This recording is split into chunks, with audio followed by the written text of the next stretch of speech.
Mummy શું કરે છે? બેટા તુલસી ક્યારામાં પાણી રેડું છું. તું પણ સૂર્યનારાયણને જળ ચડાવી દે. આ શું રોજ રોજ સૂર્યનારાયણને જળ ચડાવશે? થોડું તો પાણી પીતા હશે. બેટા સૂર્ય છે તો જ આ પૃથ્વી છે. સૂર્ય આપણને અજવાળું આપે છે, આ વિશ્વનું પાલન કરે છે.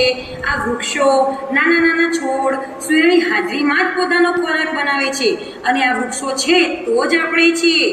સૂર્યના કિરણોમાંથી તો આપણને વિટામિન ડી પણ મળે છે. એટલા માટે આપણે સૂર્યને જળ ચડાવીએ છીએ.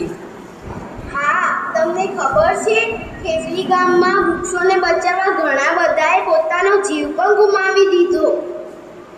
હા, તો મારા ચોથા ધોરણના પર્યાવરણના પાઠમાં બી આવ્યું હતું ને અમે એમાં નાટક બી કર્યું હતું. ઓકે, હું હમણાં જ સૂર્યનારાયણને જળ ચડાવી દઉં.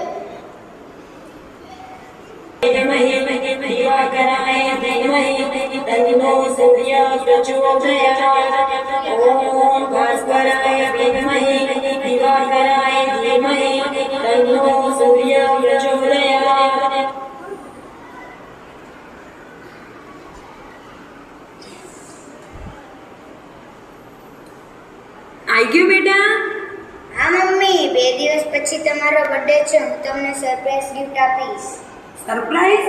જો તું મને કોઈ વસ્તુની ગિફ્ટ આપીશ ને તો એ થોડા વર્ષમાં તો જૂની થઈ જશે, કાં તો તૂટી જશે. મને તો એવી ગિફ્ટ જોઈએ છે કે જે દર વર્ષે નવી થતી જાય, કદી બગડી ના જાય અને તે ગિફ્ટ વર્ષોના વર્ષ સચવાયેલી રહે અને બધાને ઉપયોગી થાય. એ ગિફ્ટ ભવિષ્યમાં તારા બાળકોને પણ ઉપયોગી થાય. એવી તો કઈ ગિફ્ટ છે જે મારા મમ્મીએ માંગી? તું જ વિચાર. ચાલ હવે મારે કામ છે, હું જાઉં છું. એવી તો કઈ ગિફ્ટ હશે જે દર વર્ષે નવી થાય બધાને ઉપયોગી પણ રહે? હાય વિશ્વાસ, શું વિચારે છે? મારા મમ્મીએ તો મને ટેન્શનમાં મૂકી દીધો. શાનું ટેન્શન? મારા મમ્મીના 2 દિવસ પછી બર્થડે આવશે. એમને મારી પાસે એવી ગિફ્ટ માંગી જે કદી જૂની જ ન થાય ને બધાને ઉપયોગી પણ રહે. હે? એવી તો તે કઈ વસ્તુ હશે? એ તો હું વિચારું છું. જગત મને હેલ્પ કર.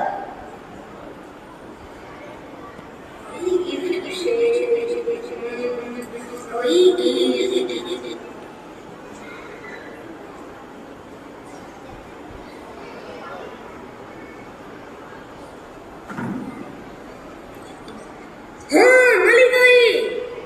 કઈ? અરે ગામના વૃક્ષ. વૃક્ષ? હા વૃક્ષ. વૃક્ષ પર દર વર્ષ નવા નવા પાંદડા ઉગે. વૃક્ષ વર્ષોના વર્ષ જીવત રહે અને વૃક્ષ બધાને ઉપયોગી પણ થાય. તે હવાને શુદ્ધ રાખે, તે વરસાદ લાવવામાં ઉપયોગી થાય, તે ફર્નિચર બનાવવા લાકડા આપે, તે પ્રદૂષણ ઘટાડે. વૃક્ષના તો ફાયદા જ ફાયદા છે.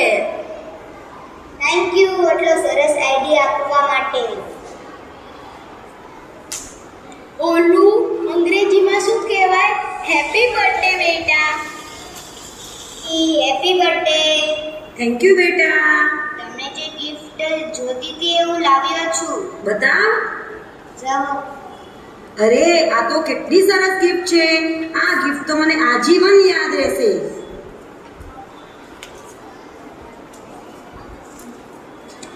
ખરેખર આ તો બહુ સરસ ગિફ્ટ લાવ્યો છું. હવે આ છોડનું તું જતન કરજે. આ મોટું થઈને ઘટાદાર વૃક્ષ બનશે. આ એક વૃક્ષ માને નામ.